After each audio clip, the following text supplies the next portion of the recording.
Et donc eh bien, salut à tous les amis, j'espère que vous allez bien, c'est Rubik Show. Aujourd'hui, on se retrouve pour une nouvelle vidéo et on va parler navigateur.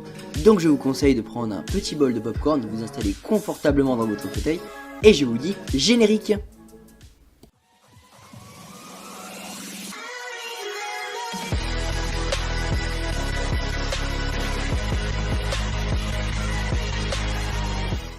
Vivaldi est un navigateur web logiciel gratuit et multiplateforme développé par Vivaldi Technologies, une entreprise fondée par le co-créateur historique et ex-PDG d'Opera, John Stevenson von Tetzchner. Le navigateur vise les technophiles, les utilisateurs intensifs d'Internet et les précédents utilisateurs du navigateur Opera, en désaccord avec la transition vers Opera 15. Vivaldi vise à raviver les anciennes fonctionnalités d'Opera 12 et en introduire de nouvelles, plus innovantes. On va d'abord parler de cette fameuse interface Vivaldi.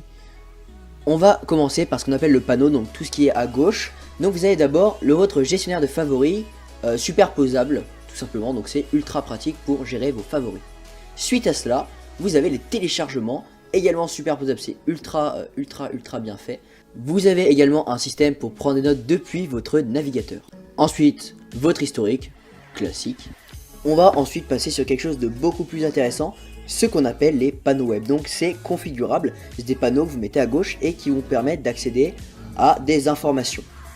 Donc là par exemple, vous naviguez sur un site totalement au hasard, d'ailleurs je vous mettrai le lien de ce site en description, parce que c'est un créateur que j'aime beaucoup et qui fait des desk modes. Mais là je m'égare, donc je vais revenir sur le sujet principal. Donc admettons je veux afficher mes abonnements, et bien je peux, il me suffit juste de mettre le lien.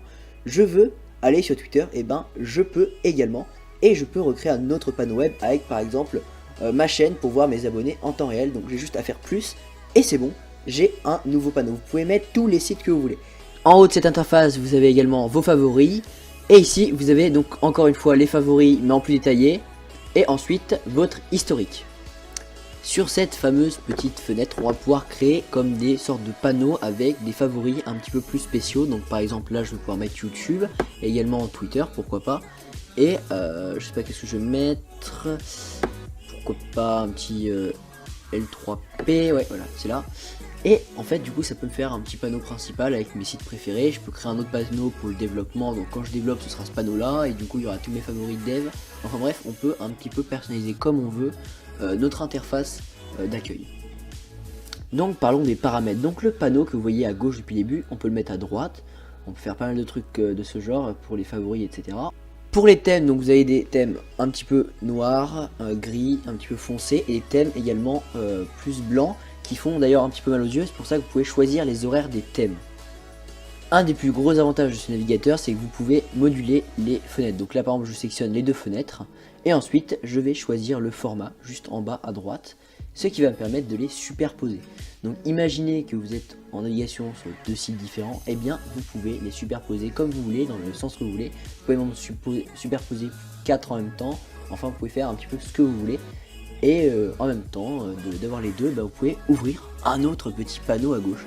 Donc ça vous permet de faire c'est vraiment très multitâche et ça fait gagner énormément de temps. Bon voilà, c'est tout pour cette vidéo. En tout cas j'espère au moins qu'elle vous aura plu. N'hésitez pas à le télécharger, ne serait-ce que pour une semaine, vous le testez, ça coûte rien.